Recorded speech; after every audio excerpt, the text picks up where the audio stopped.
சட்டத்தின் முன்னாடி நிறுத்தப்பட்டு உடனடியா தண்டனை பெற்று தரப்படணும். இந்த உறுதிமொழியை நான் மட்டும் எடுத்தா போதாது, காவல்துறையோட உயரதிகாரி எடுத்தா மட்டும் போதாது, ஒவ்வொரு காவலரும் எடுக்கணும். என்னுடைய காவல் எல்லைக்கு உட்பட்ட பகுதியில் எந்த வகைப்பட்ட குற்றம் நடக்க விடமாட்டேன்னு ஒவ்வொரு காவலரும் முடிவெடுத்துட்டா குற்றங்கள் பூஜ்ஜியத்திற்கு வந்துடும். மனித வளர்ச்சியோட எல்லா குறியீடுகளையும் முன்னணி மாநிலமா இருக்கிற தமிழ்நாடு குற்ற சம்பவங்கள்ல பூஜ்ஜியமா இருந்தாதான் நமக்கு பெருமை.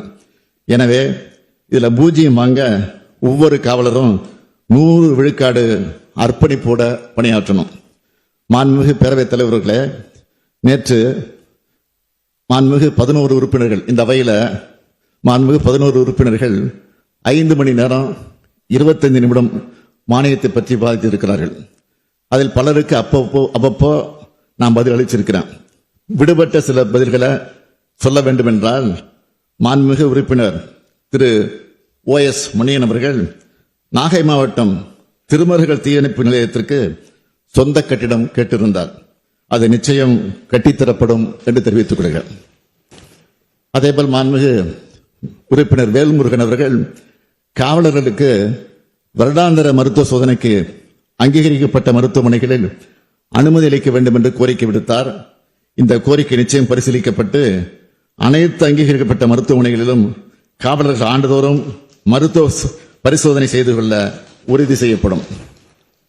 அதேபோல் மாண்புமிகு உறுப்பினர் பேராசிரியர் ஜவஹர்லால் அவர்கள் காவல் நிலையங்களில் CCTV கேமராக்கள் அவசியம் அமைக்கப்பட வேண்டும் என்றும் உடற்கூறாய்வு சான்றிதழ் உடனடியாக கிடைக்க ஏற்பாடு செய்ய வேண்டும் என்றும் கோரிக்கை விடுத்தார்.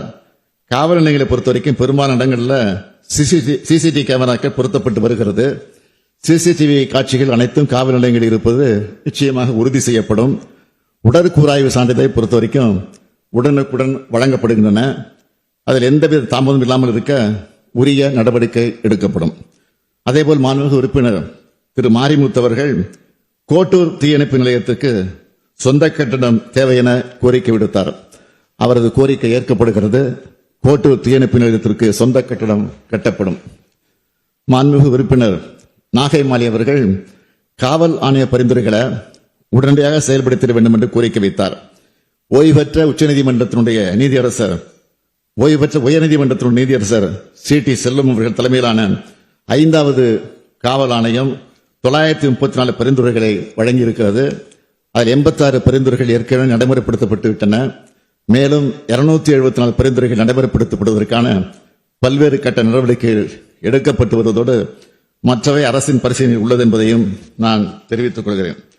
அதேபோல் அடுத்து மாண்புமிகு உறுப்பினர் சிந்தனை செல்வன் அவர்கள், அதேபோல் அவருடைய கட்சியினுடைய தலைவர் தொல் திருமாவளவன், நாடாளுமன்ற உறுப்பினர் தொல் திருமாவளவன் அவர்களும் ஆயுதிராவிடர் மற்றும் பழங்குடியினருக்கு பதவி உயர்வில் இடஒதுக்கீடு கோரி என்னிடம் கடிதத்தை அளித்திருக்கிறார்கள். நேரிடம் சொல்லியிருக்கிறார்கள். அந்த அடிப்படையில் ஒரு அறிவிப்பை வெளியிட விரும்புகிறேன். பல்லாண்டு காலமாக தமிழ்நாட்டில் அரசு பணியாளர்கள் தேர்வு முறையில தயாரிக்கப்பட்டு வந்த தரவரிசை பட்டியலானது சமூக நீதி அடிப்படையில் இருந்து வந்த நிலையில கடந்த 2019ஆம் ஆண்டில் வரப்பெற்ற ஓர் உச்சநீதிமன்ற தீர்ப்பின் காரணமாக இந்த முறையில் ஏற்பட்டுள்ள மற்றும் வருங்காலத்தில் ஏற்படக்கூடிய பாதிப்புகள் குறித்து ஆய்வு செய்வதற்கும் அதற்கான சட்ட ரீதியான தீர்வுகளை அளித்திடவும் ஓய்வு பெற்ற உயர்நீதிமன்றத்தின் நீதியரசர் தலைமையில் குழு ஒன்று அமைக்கப்படும். அந்த குழு அளிக்கக்கூடிய பரிந்துரை அடிப்படையில் இந்த தீர்ப்பின் காரணமாக ஏற்பட்டுள்ள பாதிப்புகளில் இருந்து ஒரு நல்ல தீர்வு காணப்படும் என்றும் தங்கள் வாயிலாக தெரிவித்துக் கொள்கிறேன். மேலும் இன்னொரு முக்கிய அறிவிப்பை செய்ய விரும்புகிறேன். இந்த மண்ணின் ஆதி குடிகளை இழிவுபடுத்தும் அடையாளமாக காலனி என்ற சொல் பதிவாகி இருக்கிறது. ஆதிக்கத்தின் அடையாளமாகவும் தீண்டாமைக்கான குறியீடாகவும் வசை சொல்லாகவும் மாறியிருப்பதால் இனி இந்த சொல் அரசு ஆவணங்களிலிருந்தும் பொது புழக்கத்திலிருந்து நீக்குவதற்கு நடவடிக்கை எடுக்கப்படும் என்பதையும் தெரிவித்துக் கொள்கிறேன். மாண்புமிகு உறுப்பினர் வானதி சீனிவாசன் அவர்கள் பேசுகிற போது குறிப்பிட்டார்கள், வெளிநாட்டு தொழிலாளர்கள் பணிபுரியக்கூடிய இடங்களில் கண்காணிப்பு தேவை என்று பேசியிருக்கிறார்கள். அவருக்கு நான் நன்றி தெரிவித்துக் கொள்கிறேன். தமிழ்நாட்டு தங்கி பணிபுரியக்கூடிய வெளிநாட்டு தொழிலாளர்கள் அனைவரும் சட்டவிரோத செயலில் ஈடுபடாதவாறு கண்காணிக்கப்படுகிறார்கள். அதேபோல மாண்புமிகு உறுப்பினர் கோகா மணி அவர்கள் கேட்டுக்கொண்டபடி அவருடைய தொகுதியில தருமபுரி காவல் உட்கோட்டம் மதிகோன்பாளையம் காவல் வட்டத்தில் அமைந்துள்ள புலி கிராமத்தில் புதிய காவல் நிலையம் 2,83,00,000 ரூபாய் மதிப்பீட்டில் அமைக்கப்படும் என்பதை தெரிவித்துக் கொள்கிறேன். மாண்புமிகு எதிர்க்கட்சித் தலைவர் அவர்கள் பல்வேறு சம்பவங்கள் குறித்து பேசியிருக்கிறார்.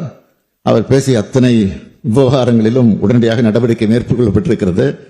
இனியும் நடவடிக்கை எடுக்கப்படும், உரிய நடவடிக்கை விரைவாக எடுக்கப்படும் என்ற உறுதி இந்த நேரத்தை தெரிவித்துக் கொண்டு, இந்த அரசை பொறுத்த வரைக்கும் எந்தவித அழுத்தங்களுக்கும் உள்ளாகாமல் காவல்துறை சுதந்திரமாக செயல்பட்டு சட்டம் ஒழுங்கை பராமரிப்பதிலும் நீதியை நிலைநாட்டுவதிலும் சிறப்பாக செயல்பட்டு வருகிறது என்பதை நான் அழுத்தம் தெரிவித்துக் கொள்கிறேன். மாண்புமிகு பேரவைத் தலைவர் அவர்களே, இந்த ஆண்டு உள்துறை சார்பில் 102 அறிவிப்புகள் வெளியிடப்படுகிறது. காலத்தின் அருமை கருதி சிலவற்றை இப்பொழுது நான் அறிவிக்க விரும்புகிறேன்.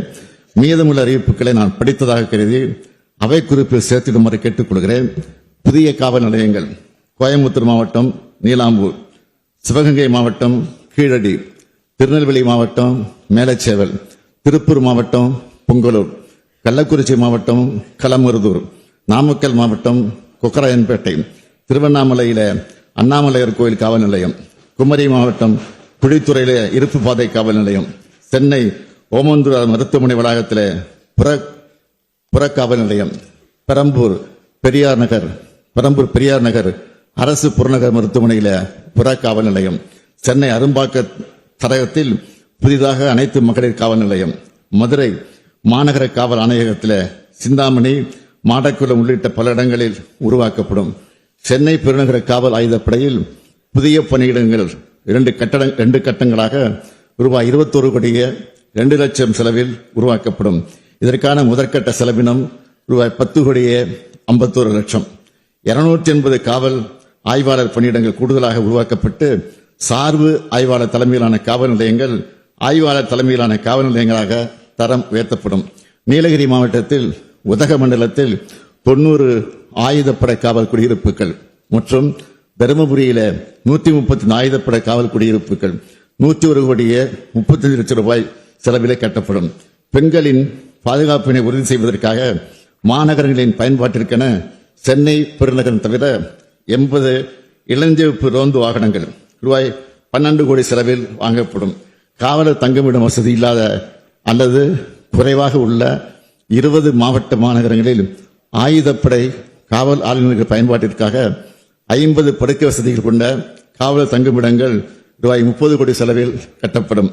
நுண்ணறிவு பிரிவின் கீழ் புதிதாக உருவாக்கப்பட்ட கோயம்புத்தூர் தீவிரவாத தடுப்பு பிரிவிற்கு கோவை மாநகரத்தில் ரூபாய் 5,98,00,000 செலவில் அலுவலக கட்டடம் கட்டப்படும். சார்நிலை காவல் அதிகாரிகள் மற்றும் காவல் நிலைய அதிகாரிகளுக்காக 350 4 சக்கர வாகனங்கள் ரூபாய் 38,85,00,000 ரூபாய் செலவில் வாங்கப்படும்.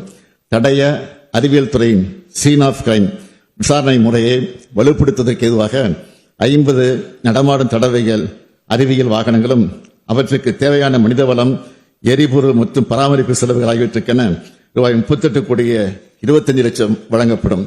புதிய தீயணைப்பு மற்றும் மீட்பு பணிகள் நிலையங்கள்: திருவண்ணாமலை மாவட்டம் அண்ணாமலையார் திருக்கோவில், பெரம்பலூர் மாவட்டம் வேப்பந்தட்டை, வேலூர் மாவட்டம் பள்ளிகொண்டா, விழுப்புரம் மாவட்டம் கண்டமங்கலம், கரூர் மாவட்டம் குளித்தலை, கிருஷ்ணகிரி மாவட்டம் சூளகிரி, கன்னியாகுமரி மாவட்டம் ராஜாக்கமங்கலம் ஆகிய 7 இடங்களில் ரூபாய் 16,80,00,000 செலவில் அமைக்கப்படும்.